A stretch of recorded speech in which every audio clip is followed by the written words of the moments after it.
नमस्कार दोस्तों, मैं आपका अपने चैनल में स्वागत करता हूं। इस वीडियो में आपके लिए कंप्यूटर फंडामेंटल का थर्ड पार्ट लेकर आ गया हूं, जिसमें एमसीक्यू और थ्योरी दोनों कराने वाला हूं। और ये थ्योरी किस पर बेस होगी तो मैं आपको बता दूं, टाइप ऑफ कंप्यूटर पर बेस होने वाली है। ये वीडियो किन एग्ज़ाम्स के लिए ज़्यादा बेनिफिट देगी, तो जो यूपी में एएसआई, जो स्टेनो एसआई की वैकेंसी निकली है, क्लर्क और अकाउंटेंट, इनमें बहुत ज़्यादा बेनिफिट होने वाला है। आपको मालूम होगा 50 नंबर का इसमें पूछे जाएगा कंप्यूटर। तो इस जो मैं प्लेलिस्ट बना रहा हूँ 20 वीडियो की, इनसे बाहर वो नहीं होने वाला है। अगर मैं आपको बता दूं, ये वीडियो रेलवे एनटीपीसी सीबीटी 2 और यूपीएसआई के लिए भी बहुत ज़्यादा बेनिफिट होने वाली है। अब मैं आपको ये अपना टेलीग्राम चैनल बता रहा हूँ, जिसमें आप आइए, वहाँ पर आपको पीडीएफ आसानी से प्रोवाइड मैं करा सकूँगा। और अगर आप चैनल में पहली बार आए हैं तो आपसे अनुरोध है कि सब्सक्राइब ज़रूर कर लें, और अगर वीडियो अच्छी लगे तो आपसे ये भी अनुरोध है कि लाइक करके जरूर जाएं। टाइप ऑफ कंप्यूटर के बारे में बात करने वाले हैं, चलिए बात करते हैं। क्लासिफिकेशन हमने कंप्यूटर का 3 टाइप से कर रखा है। किस तरीके से? साइज के बेस पर, पर्पस के बेस पर और टाइप के बेस पर। मैं कहना क्या चाह रहा हूँ यहाँ पर बताता हूँ। अगर मैंने कंप्यूटर को क्लासीफाई किया टाइप के बेस पर, तो 3 टाइप के यहाँ पर होते हैं: एनालॉग, डिजिटल और हाइब्रिड। ये होते क्या है, आने वाली स्लाइड्स में आपको मैं पूरा क्लियर करने वाला हूं। अगले 10 मिनट में आपको ये टॉपिक पूरा क्लियर हो जाएगा। अगर मैं बोलूं साइज के बेस पर इसे क्लासिफाई करो, तो मैंने इसे 4 पार्ट्स में डिवाइड कर रखा है: माइक्रो, मिनी, मेन फ्रेम और सुपर कंप्यूटर। ये आपने नाम हो सकता है सुने हो, लेकिन एक बार आप रिवाइज के पर्पज से, अगर आपको पता है तो रिवाइज के पर्पज से देख लीजिए। कुछ एक्स्ट्रा इन्फॉर्मेशन ही मैं आपको देकर जाऊंगा। अगर पर्पस के बेस पर, तो जनरल और स्पेशल पर्पस, इस तरीके से मैंने डिवाइड कर रखा है। ये सारे पॉइंट्स हैं क्या, इनके बारे में अगली स्लाइड्स में एक्सप्लेन करता हुआ चल रहा हूं। चलिए बात कर लेते हैं पहले एनालॉग कंप्यूटर की। तो एनालॉग कंप्यूटर वो कंप्यूटर होता है जिसमें हम उन प्रॉब्लम्स को सॉल्व करते हैं जो रेगुलरली चेंज होती हैं। या तो मैं प्रॉब्लम बोल दूं या वो काम बोल दूं, उन काम को करते हैं जिसमें हम वो जो काम है वो रेगुलर चेंज होगा। एग्जाम्पल मैं आपको देना चाहूँगा, आपने बाइक ज़रूर चलाई होगी, उसमें स्पीडोमीटर देखा होगा, जो आपकी स्पीड बताता है कि स्पीड कितनी चल रही है आपकी इस समय। तो वो कभी भी कांस्टेंट टिक नहीं जाती, वो हमेशा मूव करती रहती है, 0 से लेकर जितनी मैक्सिमम है वहाँ तक, अगर आप मैक्सिमम पहुंचा पाते हैं तो। ठीक है, तो वहां पर कौन सा कंप्यूटर यूज हो रहा है? Analog computer. अगर मैं आपसे पूछना चाहूं थर्मामीटर, जो इलेक्ट्रॉनिक थर्मामीटर होता है, उसमें कौन सा कंप्यूटर यूज हो रहा है? तो एनालॉग कंप्यूटर आप बोलेंगे। मैं आपसे बोलूं वोल्ट मीटर में कौन सा कंप्यूटर यूज हो रहा है, वो भी आप बोलेंगे एनालॉग। एमीटर में कौन सा हो रहा है, उसमें भी आप बोलेंगे एनालॉग। आप ये भी देख लीजिए, ऑपरेशनल एम्पलीफायर और इलेक्ट्रिक इंटीग्रेटर में भी हमारा कौन सा एनालॉग कंप्यूटर यूज होता है। ये आप समझ जाएंगे। अभी आप समझिए कि बस आप इतना इसमें जान लीजिए कि जो हमारी प्रॉब्लम होगी, जो हमारा काम होगा, कंटिन्यूअसली चेंज होगा। इसकी वेव्स अगर मैं आपको बताऊं तो कुछ इस तरीके से बनती हैं। आपने इस तरीके की वेव्स जरूर देखी होंगी। ठीक है, चलिए आगे बढ़ जाते हैं। डिजिटल कंप्यूटर की बात करें तो डिजिटल कंप्यूटर क्या होता है? ये उन प्रॉब्लम्स को सॉल्व करता है जो डिस्क्रीट फॉर्मेट में होती हैं। मतलब एक बार काम हो रहा है, एक बार काम नहीं हो रहा, एक बार काम हो रहा है, एक बार काम नहीं हो रहा। तो इस तरीके की आपने वेव्स देखी होंगी, वो होती है हमारी डिजिटल कंप्यूटर में। इस तरीके की वेव्स बनती हैं। जब ऊपर ये बना हुआ है तो इसका मतलब है 1, और जब नीचे है तो इसका मतलब है 0। मतलब इस टाइम पर तो काम हो रहा है और इस टाइम पर काम नहीं हो रहा। ये अब किस में होगा तो मैं आपको बता दूं, ये हम जब कंप्यूटर चलाते हैं, अपने डेस्कटॉप को चला रहे हैं, अपने लैपटॉप को चला रहे हैं, फ़ोन को चला रहे हैं, तो हर टाइम क्या हम काम करते हैं? हर टाइम क्या हम स्क्रीन पर टप टप टप टप टप लगा दबाते रहते हैं? नहीं, एक बार दबा देते हैं, फिर शांति से बैठ जाते हैं, फिर दबा देते हैं, फिर शांति से बैठ जाते हैं। तो जब दबा देते हैं तो उस टाइम पे काम हुआ, हमने कुछ की से प्रेस किया, तो मतलब उस टाइम पे 1, हमारा जो डिजिटल कंप्यूटर 1 इनटेक कर लेगा। और जिस टाइम पर हम कुछ नहीं करेंगे, शांति से बैठे रहेंगे, स्क्रीन देखते रहेंगे, उस टाइम पे 0 वेव बन रही होगी। समझ रहे हैं? मतलब डिजिटल कंप्यूटर में हमारी दो वैल्यूज ली जाती हैं, बाइनरी वैल्यूज, जिनको जो होती है 0 और 1। 1 का मतलब काम हो रहा है, 0 का मतलब काम नहीं हो रहा है। कहाँ कहाँ पे यूज होते हैं तो मैंने आपको बता दिया, डेस्कटॉप, लैपटॉप, मोबाइल फोन और बहुत सारी जगह जहां आप सोच सकें। चलिए आगे बढ़ जाते हैं। Hybrid computer. हाइब्रिड कंप्यूटर क्या होता है? दोनों कंप्यूटर्स का मिक्सचर होता है ये। मतलब एनालॉग कंप्यूटर भी यूज करता है और डिजिटल कंप्यूटर भी ये यूज करता है, उसे हम हाइब्रिड कंप्यूटर कहते हैं। अगर मैं बोलूं आपसे, हाइब्रिड कंप्यूटर के पास एक प्रॉब्लम आई जो कि लॉजिकल ऑपरेशन की है, जिसमें कोई मान लीजिए मुझे 2 नंबर को कंपेयर करना है, या मान लीजिए 2 नंबर को मुझे कंपेयर अलग अलग करना है, उसमें भी मतलब इंक्रीजिंग डिक्रीजिंग ऑर्डर में लगाना है, उसमें भी उस प्रॉब्लम्स को सॉल्व करने के लिए वो हाइब्रिड कंप्यूटर डिजिटल कंप्यूटर का यूज़ करेगा, मतलब डिजिटल जो इसका फंक्शन है उसको यूज़ करेगा। और जब उसके पास डिफरेंशियल इक्वेशन आ जाएगी, मतलब कि इस तरीके की इक्वेशन इस तरीके की वेव बनने वाली चीज़ें आ जाएंगी, तो उसमें वो डिजिटल इक्वेशन का यूज़ करेगा। मतलब ये इन दोनों कंप्यूटर का मिक्सचर है। ये यूज़ कहाँ होता है तो मैं आपको बता दूं, स्पेस फ्लाइट्स और फूड प्रोसेसिंग प्लांट्स में इसका यूज़ होता है। आपको इतनी बात याद रखनी है, ठीक है। ये एग्जाम्पल ज़रूर याद कीजिएगा, जिससे कि आपको आप डायरेक्टली क्वेश्चन करने में एबल हो जाए। चलिए अब बात कर लेते हैं साइज़ के अकॉर्डिंग। साइज़ के अकॉर्डिंग कैसे कैसे कैटेगराइज किया गया है। मैंने यहाँ पर 5 टाइप लिख दिए हैं, मैंने वर्क स्टेशन को एक्स्ट्रा इंक्लूड कर दिया है। आप ये 4 तो पढ़ के आ चुके हैं। वर्क स्टेशन क्या होता है, मतलब ये वो वाला कंप्यूटर होता है जिसके पास एक बहुत पावरफुल सीपीयू होगा, बहुत ज़्यादा मेमोरी होगी। उस कंप्यूटर को हम कहते हैं वर्क स्टेशन कंप्यूटर, और एक ही आदमी यूज़ कर रहा होगा। ये आपको याद रखना है, ठीक है।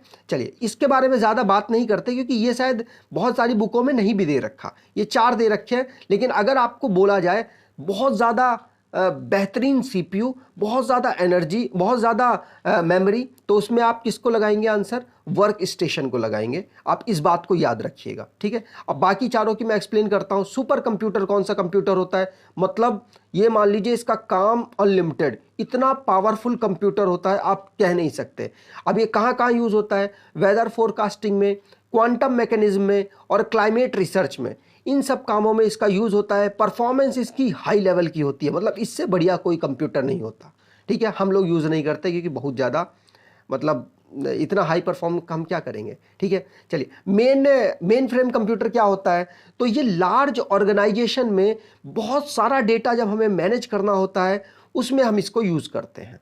मतलब बहुत ज़्यादा मेमोरी इसमें चाहिए होती है। और ये होता कहाँ यूज़, तो मैं आपको बता दूं कि मैनेजिंग कस्टमर स्टैटिस्टिक, मतलब कि कस्टमर्स के डेटा को रखने के लिए सेंसेस आपने सुना होगा, कभी बढ़ता है कभी घटता है, वहाँ पर इसको यूज़ होता है कि वहाँ बहुत बहुत ज़्यादा अमाउंट में डेटा रखा जाता है। और बहुत वहाँ यूज़ होगा जहाँ पे बहुत ज़्यादा डेटा एक डिवाइस में रखने की ज़रूरत पड़े, वहाँ पर मेन फ्रेम कंप्यूटर का हम यूज़ करेंगे। मैं आपको बता दूँ, ये चारों जितने टाइप के कंप्यूटर हैं ना, सबसे ज़्यादा कॉस्टली यही होता है, क्योंकि इसमें मेमोरी की ज़रूरत बहुत होती है। कौन से? हमारी प्राइमरी मेमोरी की। नहीं तो भैया अगर सोचो हम ज़्यादा डेटा रख देंगे तो हमारा कंप्यूटर हैंग करने लग जाएगा। लेकिन क्या होता है, हमारी प्राइमरी और सेकेंडरी मेमोरी इसके पास बहुत ज़्यादा होती है, जिसकी वजह से बहुत ज़्यादा कॉस्टली भी होता है, ठीक है। चलिए आगे बढ़ते हैं। मिनी कंप्यूटर कौन सा कंप्यूटर है? ये माइक्रो जो मेन फ्रेम कंप्यूटर्स हैं उनसे बहुत ज़्यादा छोटा होता है। ये ह्यूमन इंटरेक्टिव बहुत अच्छा होता है, मतलब जो पढ़े लिखे लोग नहीं हैं वो भी इसको आसानी से यूज़ कर लेंगे, ठीक है। तो कौन सा है? स्मार्टफोन और आईपैड वगैरह, ठीक है। मतलब जो हम फ़ोन यूज़ कर रहे हैं वो किस में? मिनी में आते हैं। ये वो वाला टाइम पीरियड था जब थर्ड जो हमारी जनरेशन थी उससे 4th जनरेशन में हम ट्रांसफ़र हो रहे थे। उस टाइम पर मिनी कंप्यूटर्स यूज़ होने शुरू हो गए थे। अगर मैं आपको बात करूं माइक्रो कंप्यूटर की, तो माइक्रो कंप्यूटर कौन से जो हम अपना यूज़ कर रहे हैं? लैपटॉप, डेस्कटॉप, ये सारे क्या है? माइक्रो कंप्यूटर में आते हैं।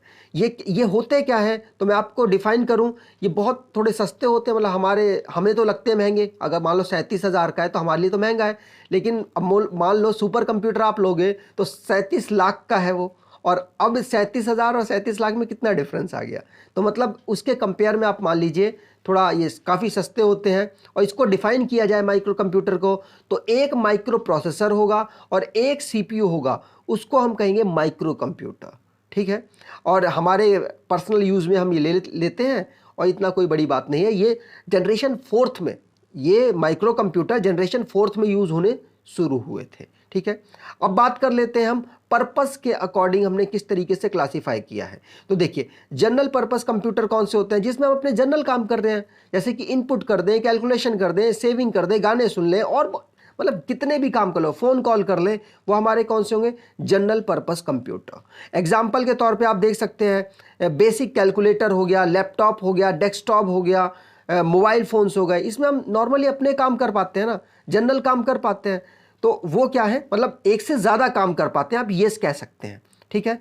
वो क्या है, हमारे जनरल पर्पस कंप्यूटर। अब स्पेशल पर्पस कंप्यूटर का मतलब क्या होगा कि मान लो मुझे एक कंप्यूटर दे रखा है जिसमें सिर्फ टेम्परेचर नाप सकते हैं और कुछ नहीं कर सकते उससे, सिर्फ और सिर्फ टेम्परेचर नाप सकते हैं। तो मतलब वो कौन सा हो गया, स्पेशल। स्पेशल काम दे रखा है ना उसको, उसके अलावा वो कुछ नहीं करेगा। तो हमारा टेम्परेचर नापने वाला जो मीटर होता है वो क्या है, हमारा स्पेशल पर्पस है, उससे और कोई काम नहीं होगा, ठीक है। अगर मैं बताऊं device use for analyse climate change, climate change को ही सिर्फ एनालाइज करेगा, तो उसमें आप सर्चिंग तो कर ही नहीं सकते। मान लो आप गूगल से कुछ सर्च करना चाहते हैं, सूर्य सर्च करके देख लो, भैया उसका काम ही सिर्फ है क्लाइमेट चेंज को ऑब्जर्व करना। तो जिसमें एक ही काम होता हो, एक ही काम के लिए स्पेशली वो बना हो, उस कंप्यूटर को हम क्या कहेंगे, स्पेशल पर्पस कंप्यूटर, ठीक है। आपको ये बात याद रखनी है। चलिए आगे बढ़ते हैं, और यहाँ पर कुछ बता रखा है, थर्मामीटर हो गया, हमारे जनरेटर टू मैनेज इलेक्ट्रिसिटी हो गया, क्योंकि ये जनरेटर क्या होता है, ऐसे इलेक्ट्रिसिटी को मैनेज करने के काम आएगा। और बहुत सारे डिवाइस हो गए जो क्लाइमेट चेंज को ऑब्जर्व करते हैं, बहुत सारी बड़ी बड़ी कंपनियां हो गई जो लार्ज कंप्यूटर यूज़ करती हैं किसी एक ही पर्पस के लिए, मैन्युफैक्चरिंग यूनिट हो गई और बहुत सारी चीज़ें। तो मैंने आपको एक्सप्लेन करने की कोशिश की है, ये पूरा चार्ट आप समझे होंगे। मैंने ऑलमोस्ट कोशिश की, जो नहीं पॉइंट आपको समझ आया प्लीज़ कमेंट कीजिएगा, मैं आपको दोबारा से समझाने की कोशिश करूंगा। चलिए बात कर लेते हैं पहले क्वेश्चन की। आप अब यहाँ से एमसीक्यू आपके शुरू हो गए हैं, आप इनके क्वेश्चंस दीजिए कमेंट बॉक्स में। Which of the given computer can be operate by the touch of the finger. आप कहेंगे देखिए टैबलेट भी होगा, डेस्कटॉप भी बन रहे हैं आजकल तो, लेकिन अभी इसको आंसर मत दीजिए। एक ही अगर आपको आंसर देना है तो आप क्या बोलेंगे, सिर्फ टैबलेट, ठीक है। तो टैबलेट आपका आंसर हो जाएगा। अब चलिए, अच्छा मैं एक क्वेश्चन पूछ लूँ क्या, चलिए बताइए, टैबलेट है, टैबलेट इस टाइप में किस कैटेगरी में आता है, इसमें आता है, इसमें आता है कि इसमें आता है, मतलब एनालॉग है, डिजिटल है या हाइब्रिड है टैबलेट। और टैबलेट इसमें किस कैटेगरी में आता है, टैबलेट इसमें किस कैटेगरी में आता है। अगर आपने वीडियो सही से देखी है तो कमेंट बॉक्स में कमेंट करेंगे, ठीक है। चलिए नहीं करेंगे तो आप, अगर आपको नहीं समझ आया है तो आप मुझसे बोलिएगा, मैं अगली वीडियो में सबसे पहले यही एक्सप्लेन कर दूंगा। अगला क्वेश्चन क्या है, which of the given computer is the most expensive. मैंने आपको बताया था बहुत सारे लोग सुपर कंप्यूटर लगा देंगे, लेकिन सुपर कंप्यूटर बहुत ज़्यादा पावरफुल है, बहुत ज़्यादा पावरफुल काम कर सकता है, मतलब कॉम्प्लेक्स काम को कर सकता है। लेकिन मेन फ्रेम कंप्यूटर बहुत ज़्यादा कॉस्टियर है। कॉस्टियर का मतलब क्या, कि मतलब इसके पास रैम और प्राइमरी मेमोरी और सेकेंडरी मेमोरी बहुत ज़्यादा यूज़ हो रही है, जिसकी वजह से ये बहुत ज़्यादा कॉस्टियर पड़ता है, ठीक है। अगर यहाँ पे आपका आंसर लगा हुआ है, अगर यहाँ बात की जाए मोस्ट पावरफुल कंप्यूटर की, तो उसके लिए नो डाउट सुपर कंप्यूटर हो जाएगा, इससे बढ़िया कोई इनमें से नहीं है। अगर मैं आपको बताऊं कि कौन ज़्यादा पावरफुल है, उससे फिर तो मैं आपको बताऊं सुपर कंप्यूटर सबसे ज़्यादा पावरफुल है। उसके बाद बात करें मेन फ्रेम कंप्यूटर, और फिर उसके बाद बात करें मिनी कंप्यूटर और माइक्रो कंप्यूटर, सबसे मतलब इस तरीके से आप सेट करें तो हमारा डिक्रीजिंग ऑर्डर में पावरफुल डिक्रीज हो रहा है, पावर डिक्रीज हो रही है इस तरीके से, ठीक है। आप ये बात याद रखिएगा। यहाँ पर आपके लिए वीडियो ख़त्म होती है।